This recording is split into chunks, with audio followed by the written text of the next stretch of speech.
May isang babala na iniwan si Jesus na hanggang ngayon ay patuloy na gumugulo sa isipan ng maraming mananampalataya.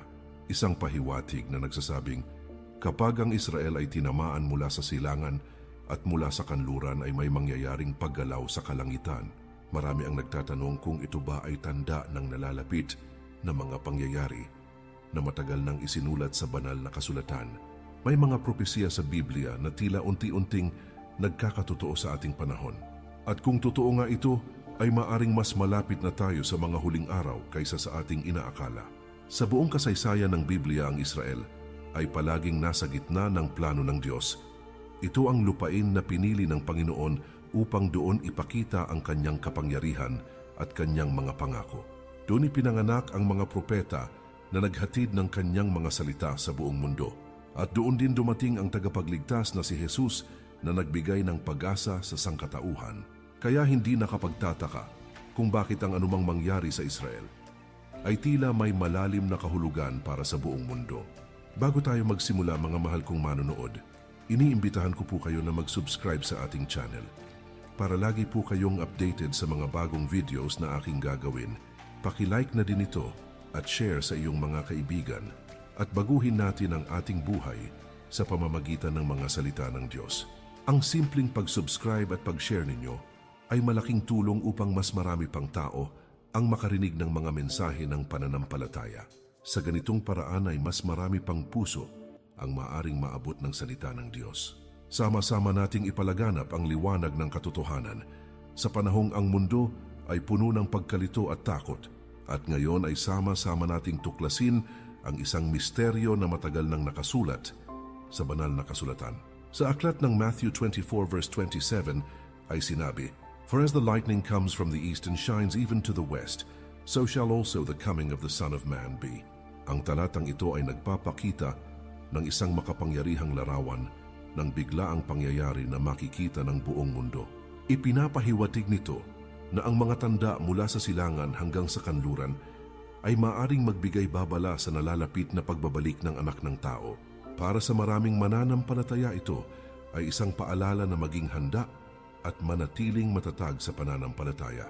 Habang pinagmamasdan natin ang mga nangyayari sa mundo ngayon, maraming tao ang nagsisimulang magtanong kung ang mga pangyayaring ito ay konektado sa mga sinabi ni Jesus.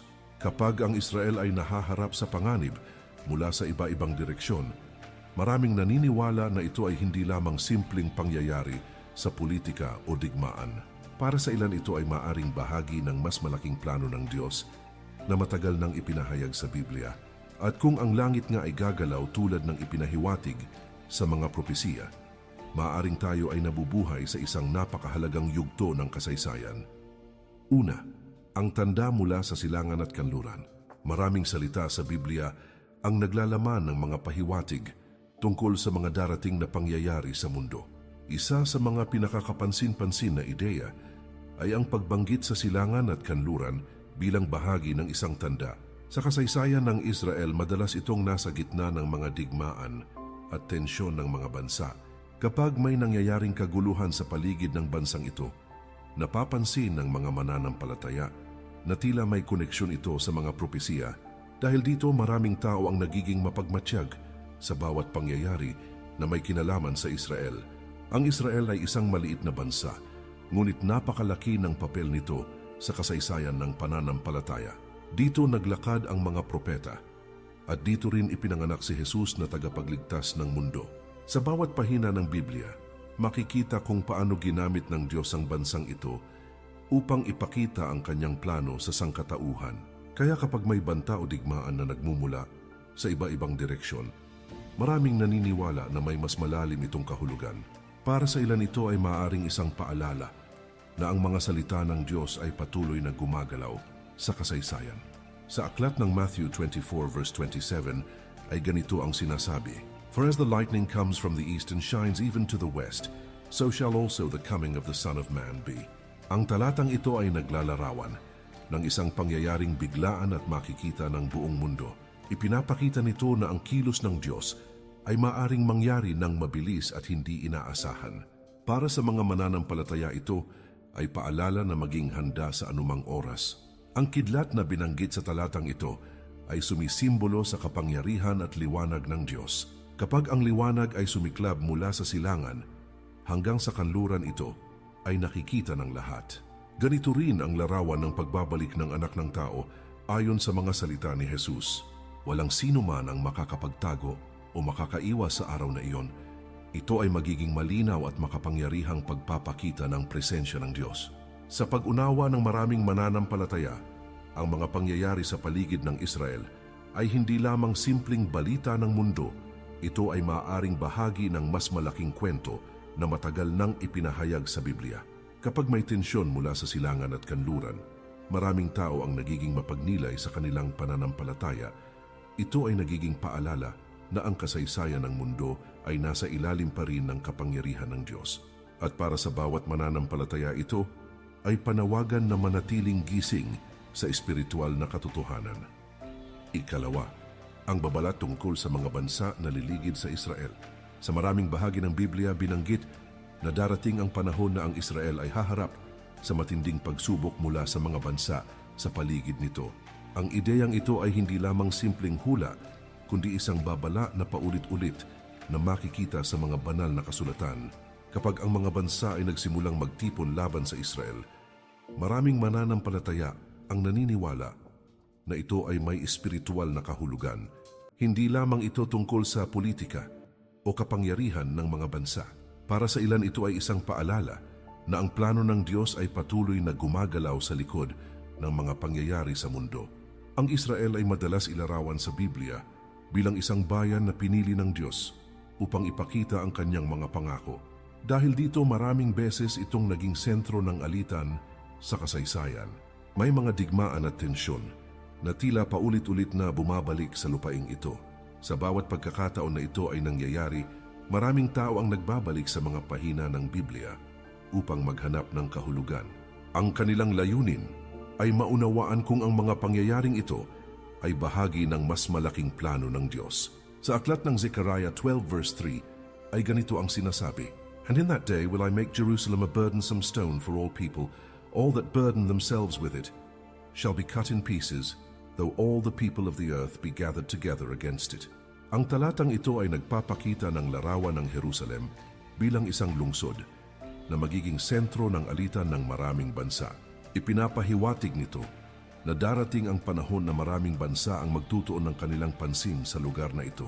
Para sa mga mananampalataya, ito ay isang matinding paalala ng kapangyarihan ng Diyos sa kasaysayan. Kapag sinasabing ang Jerusalem ay magiging mabigat na bato para sa mga bansa ito, ay nangangahulugan na hindi madaling kontrolin o talunin ang bayang ito. Ang lungsod na ito ay may espesyal na lugar sa plano ng Diyos ayon sa maraming talata sa Biblia. Kahit gaano kalakas ang mga bansa na lalaban dito, ang huling kapangyarihan ay nasa kamay pa rin ng Diyos. Ito ay nagpapakita na ang kasaysayan ng mundo ay hindi lamang pinapatakbo ng mga hari at lider. Ito ay nasa ilalim ng mas mataas na kapangyarihan na siyang gumagabay sa lahat ng bagay. Para sa maraming mananampalataya, ang mga balita tungkol sa tensyon sa paligid ng Israel ay nagiging dahilan upang magmuni-muni tungkol sa kanilang pananampalataya. Ito ay nagiging paalala na ang mga salita sa Biblia ay hindi lamang kwento ng nakaraan. Ang mga ito ay maaring patuloy na nagkakaroon ng kahulugan sa kasalukuyang panahon.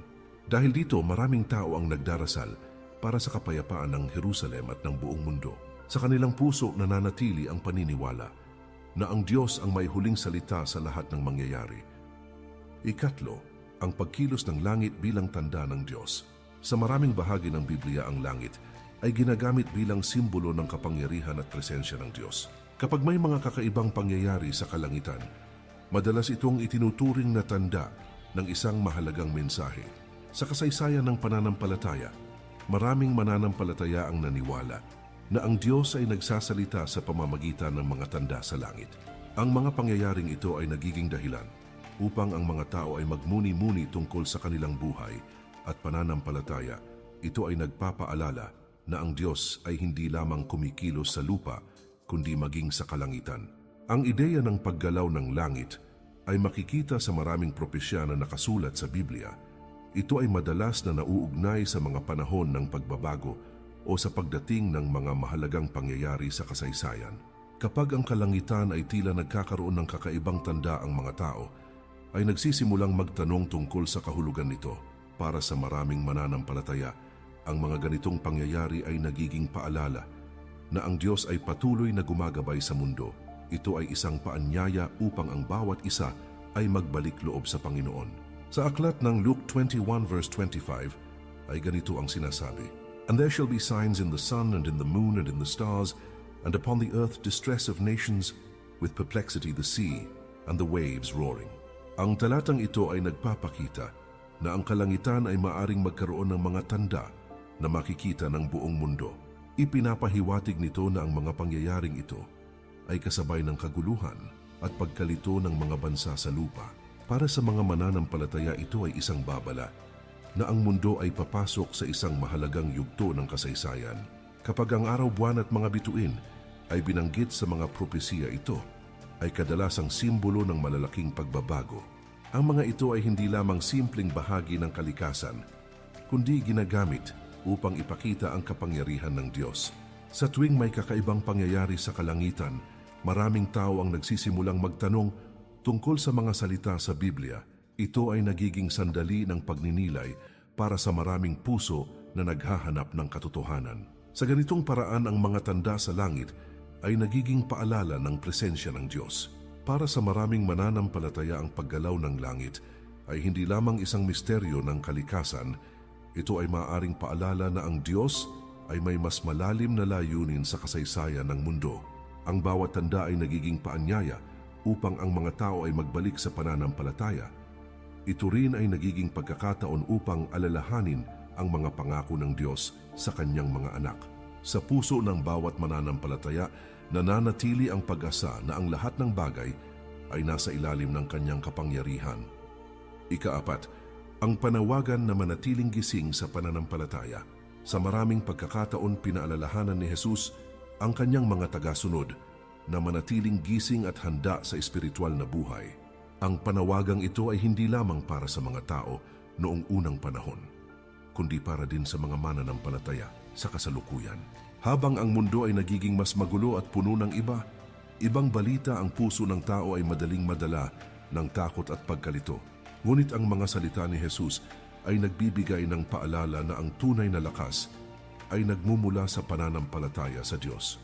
Ang pagiging gising sa espiritual ay nangangahulugan ng patuloy na pagtitiwala at paglapit sa Panginoon. Ang buhay ng tao ay puno ng mga pagsubok at mga pangyayari na hindi inaasahan.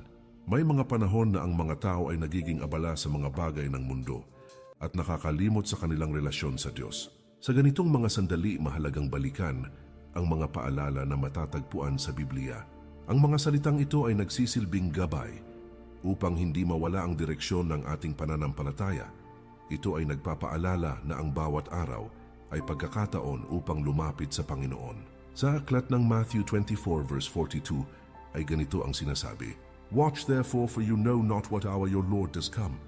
Ang talatang ito ay malinaw na paalala na ang pagbabalik ng Panginoon ay hindi alam ng sinuman. Dahil dito, ang bawat mananampalataya ay inaanyayahan na mamuhay ng may paghahanda at pananampalataya. Ito ay hindi paalala ng takot, kundi paanyaya na manatiling matatag sa pag-ibig sa Diyos. Kapag sinabi ni Jesus na magbantay, ito ay nangangahulugan ng pagiging mulat sa espiritual na kalagayan ng puso. Ito ay hindi lamang tungkol sa pagtingin sa mga pangyayari sa mundo, kundi tungkol sa pagtingin sa sariling buhay. Ang bawat tao ay tinatawag na suriin ang kanyang pananampalataya at ang kanyang relasyon sa Diyos. Sa ganitong paraan, ang puso ay nananatiling bukas sa liwanag ng Panginoon. Ito rin ay nagiging proteksyon laban sa paglayo sa landas ng katotohanan. Para sa maraming mananampalataya, ang panawagang ito ay isang paalala na ang buhay ay higit pa sa mga bagay ng mundo. Ang tunay na kahulugan ng buhay ay matatagpuan sa relasyon ng tao sa Diyos. Kapag ang puso ay nananatiling gising sa pananampalataya, ang tao ay nagkakaroon ng kapayapaan kahit sa gitna ng kaguluhan. Ang pag-asa ay patuloy na nabubuhay dahil ang Panginoon ay tapat sa kanyang mga pangako. Sa ganitong paraan, ang bawat mananampalataya ay natututong magtiwala sa Diyos sa bawat sandali ng buhay. Ikalima, ang pangako ng Diyos para sa Israel. Sa maraming pahina ng Biblia, makikita ang mga pangako ng Diyos para sa Israel. Ang bayang ito ay pinili upang maging bahagi ng isang mahalagang plano sa kasaysayan ng pananampalataya. Sa kabila ng maraming pagsubok at digmaan ng Israel, ay patuloy na nananatili sa gitna ng kasaysayan. Ito ay nagpapakita na ang mga pangako ng Diyos ay hindi madaling mawawala o mababago. Para sa maraming mananampalataya, ito ay patunay ng katapatan ng Diyos sa kanyang mga salita. Ang kasaysayan ng Israel ay puno ng paglalakbay ng pananampalataya at pagsubok. May mga panahon ng tagumpay at mayroon ding panahon ng matinding paghihirap. Ngunit sa kabila ng lahat ng ito, ang Diyos ay patuloy na nagpakita ng kanyang paggabay. Ito ay nagpapaalala na kahit ang bayan ng Diyos ay dumaraan sa mga pagsubok, gayunpaman ang kanyang mga pangako ay nananatiling matatag sa lahat ng panahon. Sa aklat ng Genesis 12 verse 3 ay ganito ang sinasabi, "And I will bless them that bless you and curse him that curses you, and in you shall all families of the earth be blessed." Ang talatang ito ay bahagi ng pangako ng Diyos kay Abraham tungkol sa hinaharap ng kanyang lahi. Ipinapakita nito na ang Israel ay may espesyal na papel sa plano ng Diyos para sa buong mundo. Sa pamamagitan ng bayang ito, ang pagpapala ay maibabahagi sa maraming bansa. Ang pangakong ito ay hindi lamang tungkol sa isang bansa, kundi tungkol sa plano ng Diyos para sa lahat ng tao. Mula sa lahi ni Abraham dumating si Jesus na nagdala ng kaligtasan sa sangkatauhan. Ito ang dahilan kung bakit maraming mananampalataya ang naniniwala na mahalaga ang papel ng Israel sa kasaysayan ng pananampalataya. Ang bawat pangyayari sa bansang ito ay tila nagiging bahagi ng isang mas malaking kwento. Isang kwento ng pag-ibig ng Diyos para sa buong mundo. Para sa maraming mananampalataya, ang pag-alala sa pangako ng Diyos ay nagbibigay ng pag-asa. Ito ay nagpapaalala na ang Diyos ay tapat sa kanyang mga sinabi kahit gaano pa katagal ang lumipas. Ang mga pangyayari sa kasaysayan ay maaaring magbago, ngunit ang salita ng Diyos ay nananatili. Sa bawat henerasyon, ang mga tao ay patuloy na nakakakita ng katibayan ng kanyang katapatan. Dahil dito, ang puso ng mga mananampalataya ay patuloy na nagtitiwala sa plano ng Diyos. Ika-6, ang pagbabalik loob ng mga tao sa panahon ng mga tanda. Sa maraming bahagi ng Biblia ipinapakita na ang mga tanda at pangyayari sa mundo ay maaaring magdala ng mga tao pabalik sa Diyos. Kapag ang mga tao ay nakakaranas ng kaguluhan at kawalan ng katiyakan, madalas nilang hanapin ang presensya ng Panginoon. Ito ay dahil ang puso ng tao ay naghahanap ng pag-asa at kapayapaan sa gitna ng problema. Ang mga pangyayaring nagaganap sa mundo ay nagiging paalala na ang buhay ay hindi lamang tungkol sa material na bagay. Ito ay isang paanyaya upang ang tao ay magbalik loob at magtiwala sa Diyos. Sa kasaysayan ng pananampalataya, maraming beses nang nakita ang ganitong pangyayari. Kapag ang mga bansa ay nahaharap sa digmaan o sakuna, maraming tao ang nagsisimulang manalangin at lumapit sa Diyos. Ang mga sandaling ito ay nagiging pagkakataon upang ang puso ng tao ay magising sa espiritual na katotohanan. Ang mga salita ng Diyos ay nagiging ilaw na gumagabay sa mga taong naghahanap ng direksyon. Sa ganitong paraan, ng mga pagsubok ay nagiging daan upang ang pananampalataya ay lumalim. Sa aklat ng 2 Chronicles 7 verse 14 ay ganito ang sinasabi, "If my people which are called by my name shall humble themselves and pray and seek my face and turn from their wicked ways, then will I hear from heaven and will forgive their sin and will heal their land." Ang talatang ito ay nagpapakita ng malinaw na paanyaya ng Diyos sa kanyang bayan. Ipinapahayag nito na ang kapatawaran at paggaling ay darating kapag ang mga tao ay lalapit sa Diyos nang may kababaang loob. Ito ay isang pangako na puno ng pag-asa para sa mga taong naghahanap ng pagbabago. Kapag ang mga tao ay nagpapakumbaba at lumalapit sa Diyos, nagkakaroon ng pagbabago sa kanilang puso. Ang panalangin ay nagiging tulay upang ang tao ay makipag-usap sa Panginoon. Sa bawat panalangin ng puso ay unti-unting napupuno ng kapayapaan at pag-asa. Ang paghingi ng kapatawaran ay nagiging simula ng isang bagong buhay. Ito ang dahilan kung bakit mahalaga ang pagbabalik loob sa Diyos sa panahon ng pagsubok. Para sa maraming mananampalataya, ang mga tanda sa mundo ay hindi lamang babala kundi paanyaya. Ito ay paanyaya upang ang bawat isa ay lumapit muli sa Panginoon. Sa gitna ng kaguluhan, ang presensya ng Diyos ang nagbibigay ng tunay na kapayapaan. Ang mga pangako sa Biblia ay nagpapaalala na ang Diyos ay handang tumanggap sa sinumang lalapit sa Kanya. Sa ganitong paraan, ang bawat pagsubok ay maaaring maging simula ng mas matibay na pananampalataya. Ikapito, ang pagdating ng mga pagsubok.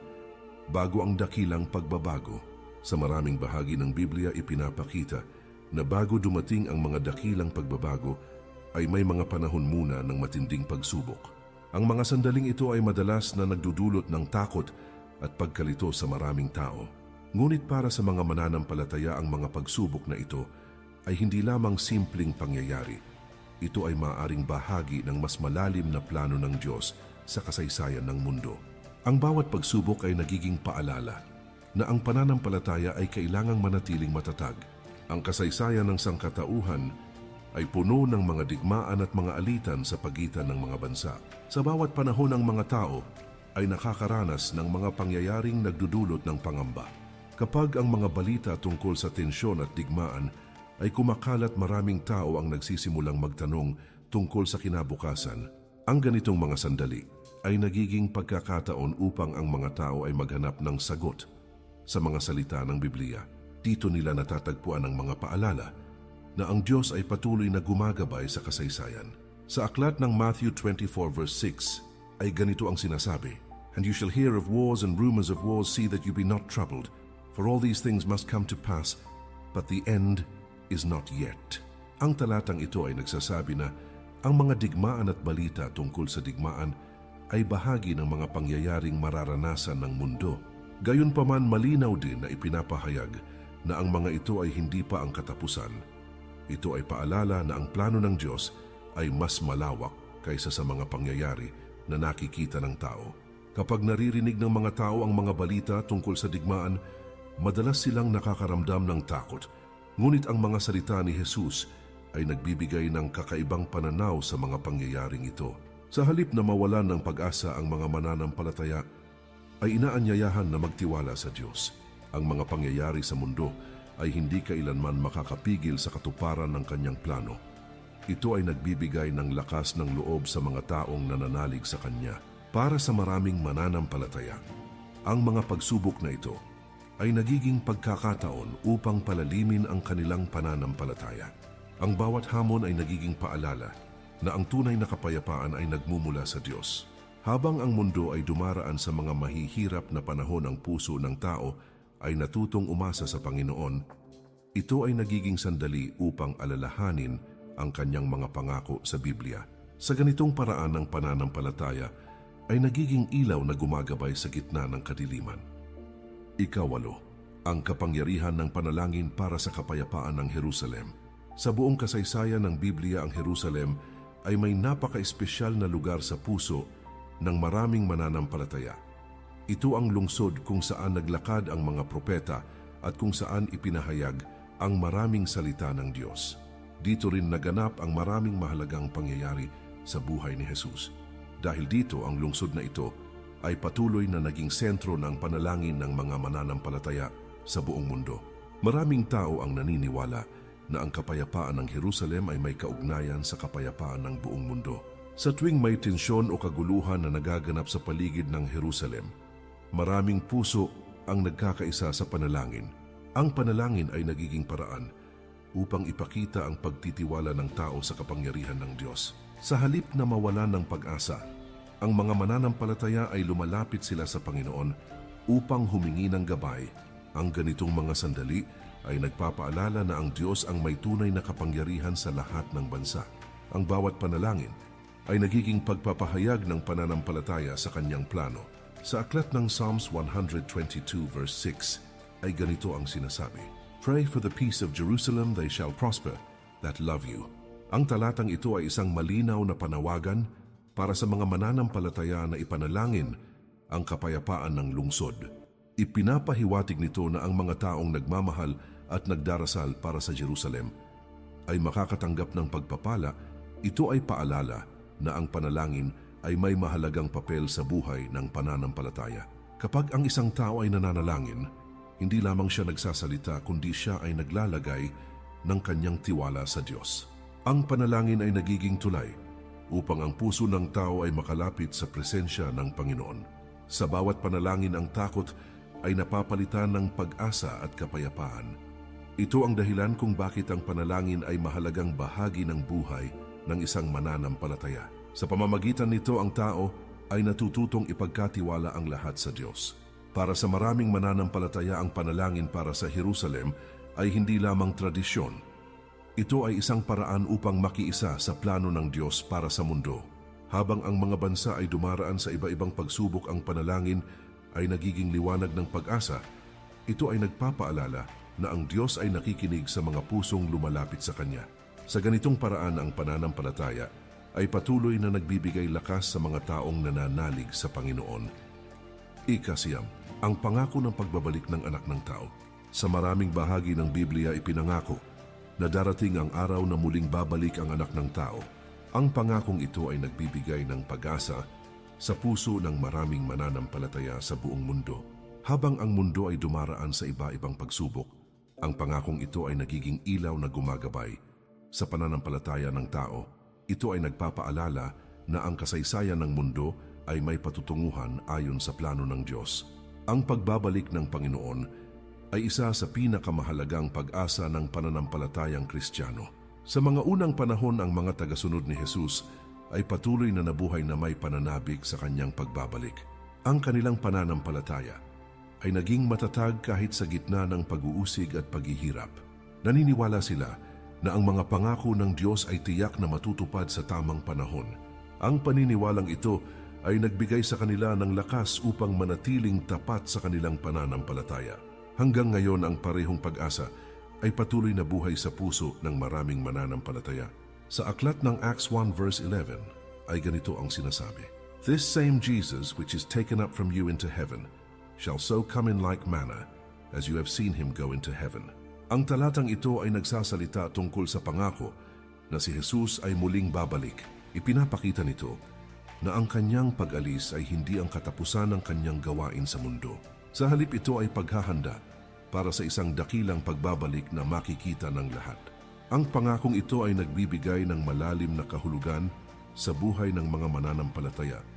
Ito ay nagpapaalala na ang kasalukuyang buhay ay bahagi lamang ng mas malaking plano ng Diyos. Habang hinihintay ng mga tao ang araw na iyon, sila ay inaanyayahan na mamuhay ng may pananampalataya at pag-ibig. Ang bawat araw ay nagiging pagkakataon upang ipakita ang kabutihan at awa ng Diyos sa kapwa. Sa ganitong paraan, ang pag-asa sa pagbabalik ng Panginoon ay nagiging inspirasyon sa pang-araw-araw na buhay. Para sa maraming mananampalataya, ang pangakong ito ay nagdadala ng kapayapaan sa gitna ng kaguluhan ng mundo. Ito ay nagpapaalala na ang huling kabanata ng kasaysayan ay nasa kamay ng Diyos. Kahit gaano man kalaki ang mga pagsubok, ang pag-asa sa Panginoon ay nananatiling buhay. Ang mga salita sa Biblia ay nagbibigay lakas upang magpatuloy sa pananampalataya. Sa puso ng bawat nananalig, nananatili ang paniniwala na ang Panginoon ay tapat sa kanyang mga pangako. Ika-10. Ang paanyaya ng Diyos na maging handa ang bawat puso. Sa bawat pahina ng Biblia, makikita ang paanyaya ng Diyos para sa tao na maging handa sa kanyang presensya.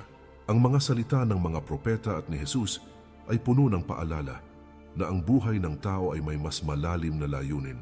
Hindi lamang ito tungkol sa mga pangyayari sa mundo, kundi tungkol sa kalagayan ng puso ng bawat isa. Habang ang mundo ay patuloy na nagbabago, ang paanyaya ng Diyos ay nananatiling pareho. Ito ay paanyaya na lumapit sa Kanya at mamuhay ayon sa Kanyang kalooban. Sa maraming pagkakataon, ang tao ay nagiging abala sa mga bagay ng araw-araw na buhay. Ang mga problema at mga pangarap ay minsan nagiging dahilan upang makalimutan ang espiritual na bahagi ng buhay. Ngunit ang mga paalala sa Biblia ay patuloy na tumatawag sa puso ng tao. Ito ay nagsasabing ang tunay na kapayapaan ay matatagpuan lamang sa presensya ng Diyos. Ang bawat araw ay isang pagkakataon upang piliin ang landas ng pananampalataya. Sa aklat ng Revelation 3 verse 20 ay ganito ang sinasabi, "Behold, I stand at the door and knock. If any man hear my voice and open the door, I will come into him and will sup with him, and he with me." Ang talatang ito ay nagpapakita ng larawan ng Panginoon na kumakatok sa puso ng tao. Hindi niya pinipilit ang sinuman, kundi inaanyayahan niya ang bawat isa na magbukas ng kanilang puso. Kapag ang tao ay tumugon sa paanyayang ito, nagkakaroon ng bagong relasyon sa Diyos. Ang pagbubukas ng puso sa Panginoon ay nangangahulugan ng pagtitiwala sa Kanyang pag-ibig at paggabay. Ito ay simula ng isang bagong buhay na puno ng pag-asa at kapayapaan. Sa ganitong relasyon, ang tao ay natutong magtiwala sa Diyos kahit sa gitna ng mga pagsubok. Ang presensya ng Panginoon ay nagiging ilaw na gumagabay sa bawat hakbang ng buhay. Ito ang dahilan kung bakit ang paanyaya ng Diyos ay napakahalaga para sa bawat isa. Para sa maraming mananampalataya, ang mga tanda at pangyayari sa mundo ay paalala lamang ng isang mas mahalagang katotohanan. Ang pinakamahalagang paghahanda ay ang paghahanda ng puso sa harap ng Diyos. Ang mga salita sa Biblia ay patuloy na nagtuturo ng landas tungo sa buhay na may kabuluhan. Sa bawat sandali, ang tao ay may pagkakataon na lumapit sa Panginoon at baguhin ang kanyang buhay. Sa ganitong paraan, ang pananampalataya ay nagiging gabay na magdadala sa tao sa liwanag ng Diyos. Habang iniisip natin ang lahat ng mga pahiwatig at tanda na ibinahagi ni Jesus sa atin, mahalagang tandaan na ang bawat pangyayari sa mundo ay may malalim na kahulugan sa plano ng Diyos. Ang bawat kaganapan mula sa silangan at kanluran ay paalala na ang Diyos ay may kontrol at ang kanyang mga salita ay patuloy na gumagabay sa atin. Hindi lamang ito mga kwento o propesiya, kundi buhay na gabay para sa bawat isa na nagnanais na maging matatag sa pananampalataya. Ang pag-unawa at pagninilay sa mga salita ng Panginoon ay nagbibigay sa atin ng lakas at kapayapaan. Sa gitna ng kaguluhan ng mundo, ito ay paalala na ang ating pananampalataya ay dapat maging ilaw sa ating buhay at sa buhay ng iba. Ang mga salita ni Jesus ay hindi natatapos sa nakaraan lamang, kundi patuloy na nagbibigay ng direksyon at pag-asa sa bawat henerasyon. Kapag tayo ay nananatiling mapagmatyag sa espiritual na mga tanda at handa sa bawat pangyayari, ang ating relasyon sa Diyos ay lalong lumalalim. Ang mga propesiya at pangyayari sa Israel at sa buong mundo ay hindi dapat ikatakot, kundi dapat maghatid ng mas malalim na pag-unawa at lakas ng loob. Sa pamamagitan ng pananampalataya, panalangin, at pagsunod sa mga salita ng Diyos, natututo tayong mamuhay ng may kahulugan at pag-asa. Ito rin ay paanyaya upang maging inspirasyon sa iba at maging bahagi ng pagpapalaganap ng liwanag ng Panginoon sa mundo. Mga mahal kong manonood, muli ko po kayong iniimbitahan na mag-subscribe sa ating channel para lagi po kayong updated sa mga bagong videos na aking gagawin. Paki-like na din ito at share sa iyong mga kaibigan at baguhin natin ang ating buhay sa pamamagitan ng mga salita ng Diyos. Ang simpleng hakbang na ito ay makakatulong upang mas marami pang tao ang makarinig ng mga salita ng Panginoon at matutong mamuhay ng may pananampalataya. Sa bawat subscribe, like at share, tayo ay nagiging kasangkapan upang ipalaganap ang kabutihan at aral ng Diyos sa mas maraming puso. Habang patuloy nating iniingatan ang ating pananampalataya, tandaan natin na ang Diyos ay laging kasama at gumagabay sa atin sa bawat hakbang ng ating buhay. Manatili tayong matatag, gising sa espiritual na katotohanan, at laging handa sa kanyang plano para sa atin at sa buong mundo.